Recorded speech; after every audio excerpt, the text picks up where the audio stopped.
히브리서 기자는 본문 2절 끝에서 완전한 대로 나아갈지니라 합니다. 그런데 우리에게 완전함이란 없습니다. 그러니까 여기서 완전함이란 성숙함을 뜻한다고 보아야 할 것입니다. 우리의 신앙이 계속해서 성숙해져야 할 것을 권면하는 것입니다. 본문의 기자는 우리의 신앙이 성숙하기 위해서 우리가 해야 할 것 두 가지를 말합니다. 하나는 그리스도의 도의 초보를 버리는 것입니다. 그리스도의 도라고 한 것은 기독교의 교리를 가리킨다고 할 수 있습니다. 그러니까 그리스도의 도의 초보는 기독교의 기초적인 교리를 말합니다. 그리스도의 도의 초보를 버리라는 것은 기독교의 기초적인 교리들을 부인하거나 잊어버리라는 말이 아니라 기초적인 교리에 머물러 있지 말고 신앙적인 이해와 삶에 있어서 앞으로 더 나아가고 성숙해지라는 뜻입니다. 기초는 중요합니다. 무슨 일에나 기초를 탄탄하게 해야 합니다. 집을 지을 때도 기초가 탄탄해야 잘 지을 수 있습니다. 그런데 아무리 기초를 탄탄히 닦아 놓아도 그것으로 그치면 안 됩니다. 그 위에 집을 지어야 기초가 그 구실을 하는 것입니다. 그러면 그리스도의 도의 초보, 즉 기독교의 기초적인 교리는 어떤 것들이겠습니까? 히브리서 기자는 본문 1절 하반절과 2절 상반절에서 죽은 행실을 회개함과 하나님께 대한 신앙과 세례들과 안수와 죽은 자의 부활과 영원한 심판에 관한 교훈을 말하고 있습니다. 첫째가 죽은 행실을 회개함입니다. 이것은 선행으로 구원을 얻고자 애쓰는 어리석음을 깨닫는 것입니다. 율법의 행위로 의롭다 하심을 얻을 수 있는 사람은 아무도 없습니다. 따라서 율법의 행위는 우리의 구원을 위해서 아무것도 가져다 주지 않는다는 의미에서 죽은 행실입니다. 예수 그리스도를 믿으면 의롭다 하심을 얻게 해주시겠다는 하나님의 은혜의 제안을 받아들이지 않고 율법의 행위에 집착했음을 회개하고 예수 그리스도에게로 돌아서는 것이 죽은 행실을 회개함입니다. 둘째는 하나님께 대한 신앙입니다. 하나님을 바로 알고 바로 섬기는 것입니다.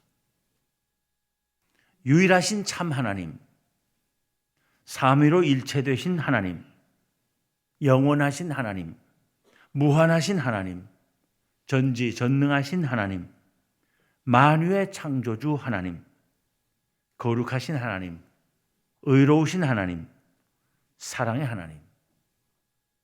우리를 너무나 사랑하셔서 죄로 말미암아 죽을 수밖에 없는 우리를 구원하시려고 당신의 아들 예수 그리스도를 이 세상에 보내시고 그를 우리 대신 십자가에 달려 돌아가시게 하신 하나님.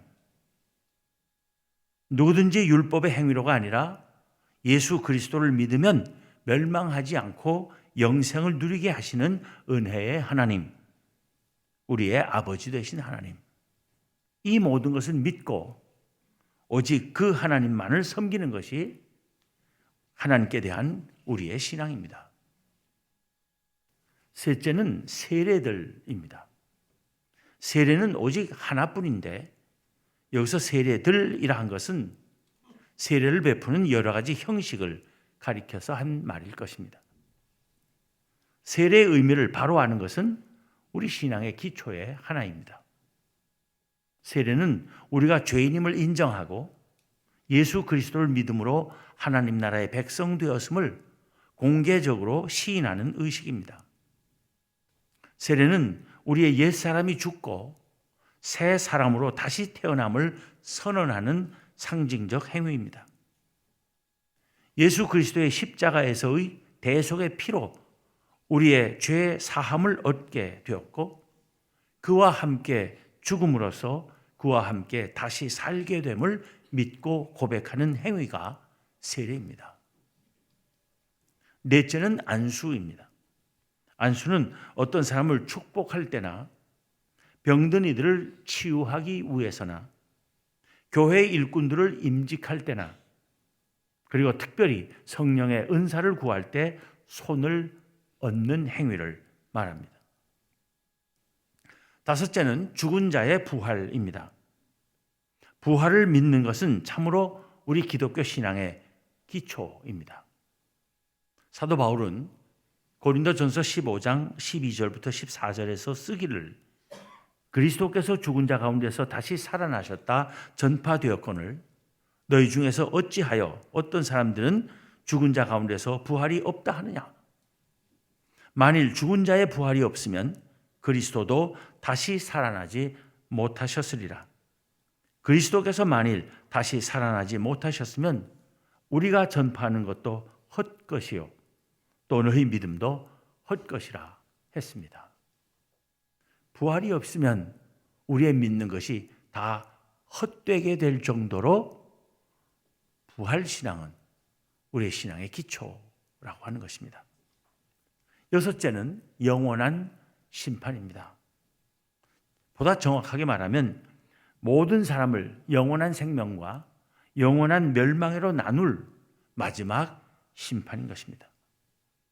이 여섯 가지는 대단히 중요한 것들로서 기독교의 기초 교리에 속하는 것들입니다. 따라서 이 기초 교리들은 버려서는 안 되는 것들입니다. 우리의 신앙은 그 위에 튼튼히 서 있어야 하는 것입니다. 다만 그 기초 교리들에만 머물러 있지 말고 더욱 성숙한 신앙으로 나아가야 한다는 것입니다. 그런데 그 기초 교리를 버리거나 그 교훈의 털을 다시 닦는 자들이 있음을 히브리서 기자는 경고합니다. 죽은 행실을 회개함과 하나님께 대한 신앙과 세례들과 안수와 죽은 자의 부활과 영원한 심판에 관한 교훈의 털을 다시 닦지 말고 완전한 대로 나아갈지니라 하는 것입니다. 털을 다시 닦지 말라는 말을 우리는 두 가지로 이해할 수 있을 것입니다. 하나는 맨날 터만 닦고 있지 말라는 것, 즉 초보에만 머물러 있지 말라는 것이고, 다른 하나는 이미 받은 바 그리스도의 도의 초보와 다른 털을 닦으려 하지 말라는 것입니다. 거짓 교사들이나 온갖 이단 사설에 미혹되어 예수 그리스도의 복음이 아닌 다른 복음을 받아들이고 그 위에 서지 말라는 것입니다. 우리의 신앙이 초보에 머물러 있거나 언제나 새로운 털을 닦으려 하지 않고 우리에게서 참된 그리스도의 도가 성숙함으로 나아가게 하려면 두 가지를 힘써야 합니다. 하나는 꾸준히 하나님의 말씀을 배우는 것입니다. 다른 하나는 배우고 깨달은 말씀대로 행하며 사는 것입니다. 우리 찬송가 204장의 가사입니다. 주의 말씀 듣고서 준행하는 자는 반석 위에 터 닦고 집을 지음 같아. 비가 오고 물나며 바람 부딪혀도 반석 위에 세운 집 무너지지 않네. 주의 말씀 듣고서 행치 않는 자는 모래 위에 터 닦고 집을 지음 같아. 비가 오고 물나며 바람 부딪힐 때 모래 위에 세운 집 크게 무너지네. 이렇게 히브리서 기자는 그의 편지의 수신자들에게 초보적 신앙에 머물러 있지 말고 성숙한 신앙으로 나아갈 것을 권면하고는 이어서 쓰기를 하나님께서 허락하시면 우리가 이것을 하리라 합니다. 초보 신앙에서 머물러 있지 않고 성숙한 신앙으로 나아가는 것은 사실은 언제든지 우리가 원한다고 해서 되는 것이 아니며 오직 하나님께서 허락하셔야만 우리가 할 수 있음을 말하는 것입니다. 이어서 히브리서 기자는 성숙한 신앙으로 나아가지 않는 사람들의 경우를 언급합니다. 본문 4절부터 6절을 봅니다.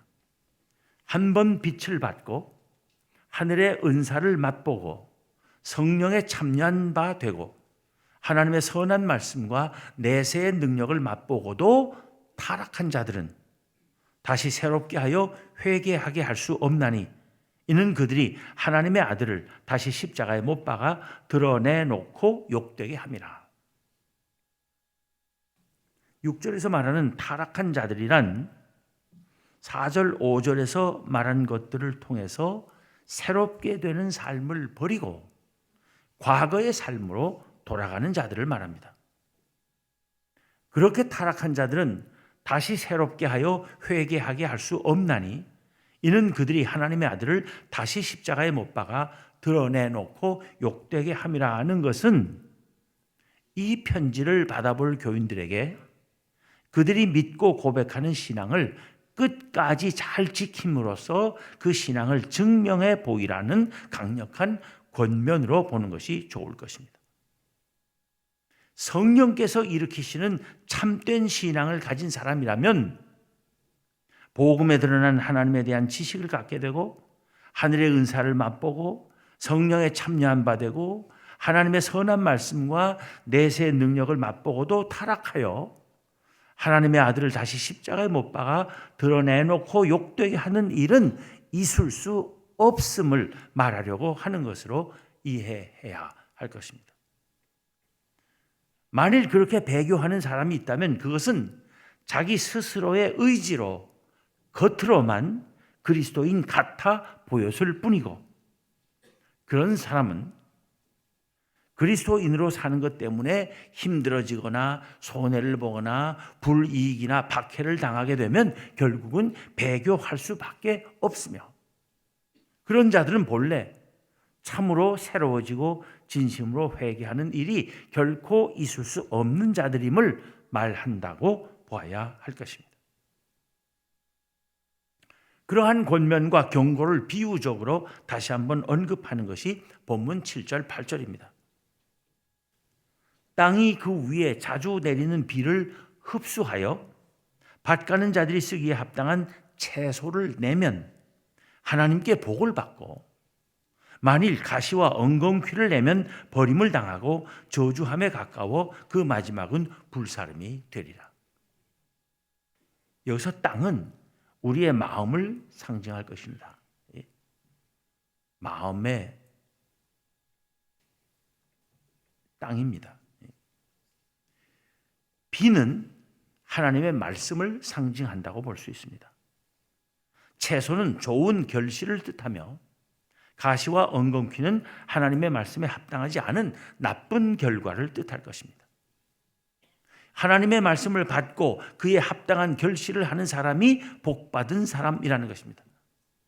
왜냐하면 그 사람은 성숙한 신앙으로 나아가도록 하나님께서 허락한 사람이기 때문입니다.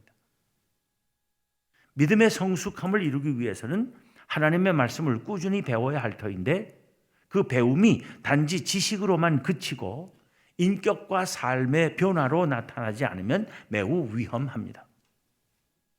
아무리 성경 공부 많이 하고 성경 지식이 풍부해도 인격과 삶에 아무런 변화가 없다면 가시와 엉겅퀴를 내는 땅이나 다를 바 없기 때문입니다. 그런 자들은 사실은 이미 버림받은 자들이고 저주 아래 놓인 자들이며 마침내는 불의 심판을 받게 될 자들이기 때문이라는 것입니다. 이렇게 신앙의 열매가 없거나 배교할 자들에 대하여 준엄하게 경고한 히브리서 기자는 그의 편지의 독자들을 다독거리며 격려하기를 잊지 않습니다. 본문 9절, 10절을 봅니다. 사랑하는 자들아, 우리가 이같이 말하나 너희에게는 이보다 더 좋은 것, 곧 구원에 속한 것이 있음을 확신하노라. 하나님은 불의하지 아니하사 너희 행위와 그의 이름을 위하여 나타낸 사랑으로 이미 성도를 섬긴 것과 이제도 섬기고 있는 것을 잊어버리지 아니하시느니라. 그의 편지를 받아볼 신자들이 초보적인 신앙에 머물러 있지 않고 성숙한 신앙을 보이고 있음을 하나님께서 아신다는 것입니다. 여기서 히브리서 기자가 사랑으로 섬김을 언급하고 있다는데 우리는 주목해야 할 것입니다. 너희에게는 이보다 더 좋은 것, 곧 구원에 속한 것이 있음을 확신한다고 하면서 하는 말이 사랑으로 섬기고 있음을 얘기한 것입니다. 성숙한 믿음의 대표적인 증거는 사랑과 섬김이라는 것입니다. 히브리서 기자는 마지막 권면으로 본문을 마칩니다. 11절, 12절을 봅니다. 우리가 간절히 원하는 것은 너희 각 사람이 동일한 부지런함을 나타내어 끝까지 소망의 풍성함에 이르러 게으르지 아니하고 믿음과 오래 참음으로 말미암아 약속들을 기업으로 받는 자들을 본받는 자 되게 하려는 것이니라. 약속들을 기업으로 받는 자들이란 하나님께서 약속하신 것들이 다 이루어져서 그 성취된 약속의 복됨을 누리게 되는 사람들을 말합니다. 다 그런 사람들이 되어야 할 것이라는 권면을 하는 것입니다. 언제나 초보적 신앙에 머물러 있지 않고 날마다 신앙의 성숙함을 이루어가는 우리 모두가 되기를 기원합니다. 예수님께서는 제자들에게 말씀하셨습니다. 누구든지 나를 따라오려거든 자기를 부인하고 자기 십자가를 지고 나를 따를 것이니라. 이것은 성숙한 신앙인 예수 그리스도의 참 제자들이 되기 위한 길이라고 가르치신 것입니다. 그저 예수님의 말씀이 좋아서 따라다니기만 하는 것 가지고는 충분하지 않다는 것입니다. 자기를 부인하고 자기 십자가를 지고 나를 따르라 하셨습니다. 자기 부인이 무엇이겠습니까?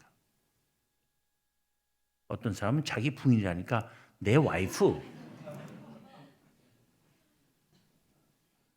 아니고 자기 부인은 우리 자신을 비우는 것입니다.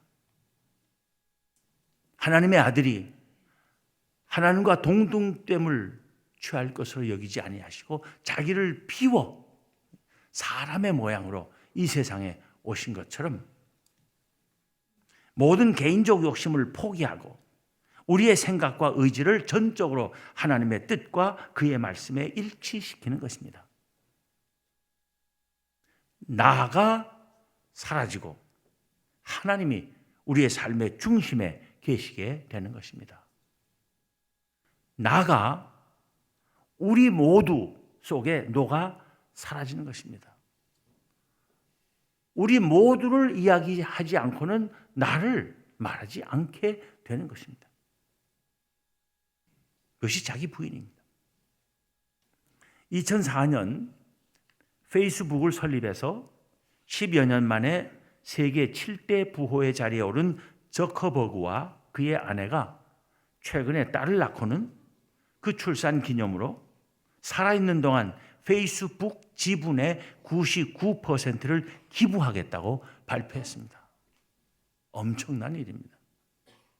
현 시가로 무려 52조 원이 넘는 금액입니다. 그 사람이 예수 믿는 사람인지 아닌지 모릅니다. 그러나 아무튼 보통 사람이 할 수 없는 놀라운 일을 행한 것입니다. 오늘보다 더 나은 세상에서 그들의 딸이 자라기를 바라는 마음에서입니다. 자기들의 딸만 아니라 그 딸과 함께 살 모든 미래 세대에게 더 나은 세상을 마련해 주겠다는 뜻입니다. 우리 모두 속에 함께 있어야 할 나를 아는 사람이기에 전 세계에 감동을 준 것입니다. 예수님께서는 또 자기 십자가를 지고 따르라 하셨습니다. 십자가를 지는 것은 무엇이겠습니까? 사랑과 희생입니다. 이제는 집집마다 김장 다 담그셨을 줄 압니다. 뭐 요즘 젊은 세대들은 김장 담글 줄도 모르고 다 사서 먹기도 하지만은 당군이 집에선 이제 다 담궜을 줄로 압니다.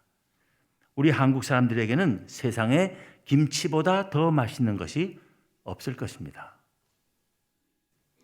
잘 담근 김치는 정말 식사 때마다 큰 기쁨을 줍니다. 집에 맛있는 김치가 잘 익어 있을 때는 밥 먹기 전에도 벌써 30분 전에 1시간 전에 벌써 입맛이 돌고 행복해집니다. 그런데 우리가 맛있는 김치 때문에 행복해 하기 위해서 배추가 겪어야 하는 일을 한번 생각해 보시기 바랍니다.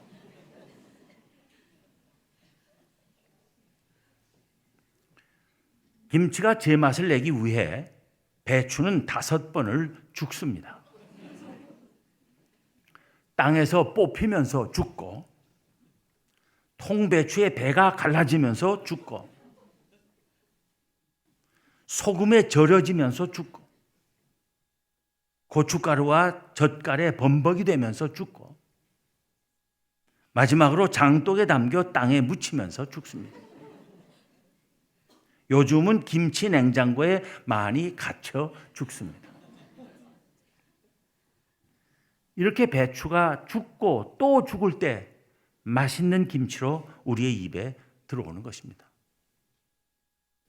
우리에게 영원히 복된 삶을 주시기 위하여 하늘 보좌를 버리시고 이 세상에 우리 대신 죽으러 오신 예수 그리스도의 가르침 따라 배추처럼 죽어서 사람을 행복하게 하는 김치 같은 우리의 삶이 되기를 다짐하는 이번 대림절이 되기를 기원합니다. 기도하겠습니다.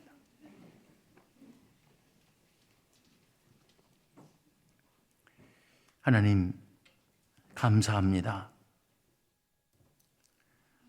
예수 그리스도와 그의 복음을 알지도 못하고 그래서 하나님을 섬길 줄도 몰랐던 저희들인데 하나님께서 저희들을 사랑하시고 저희를 택하여 주셔서 복음을 듣게 하시고 예수 그리스도를 믿게 하시며 그를 통해 하나님의 사랑을 깊이 깨닫고 하나님만을 섬기는 하나님의 백성 되게 하여 주신 그 놀라운 은혜를 생각하며 모든 감사와 찬송과 영광과 존귀를 하나님께 올려드립니다. 하나님, 바라옵기는 저희가 처음 받은 초보적 신앙에 언제나 머물러 있지 말게 하시고 날마다 새롭게 신앙의 성숙을 이루어가게 하여 주시기를 원합니다. 성숙한 신앙인이 되기 위해서는 무엇보다도 사랑과 희생과 섬김을 배워야 할 것을 가르쳐 주시니 감사합니다. 저희도 그리스도의 마음을 품고 정말 사랑할 수 있게 하시고 희생할 줄 알게 하시고 섬기기를 기뻐하는 주의 백성들 모두 되게 하여 주시옵소서. 그래서 이 믿음의 공동체가 사랑이 넘치고 또 은혜가 넘치는 공동체가 되게 하여 주시옵소서.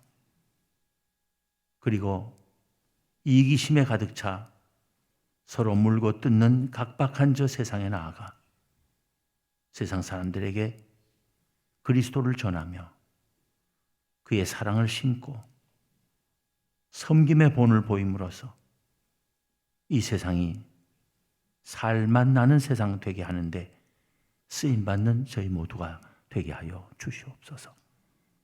우리 주님 예수 그리스도 이름으로 기도하옵나이다. 아멘.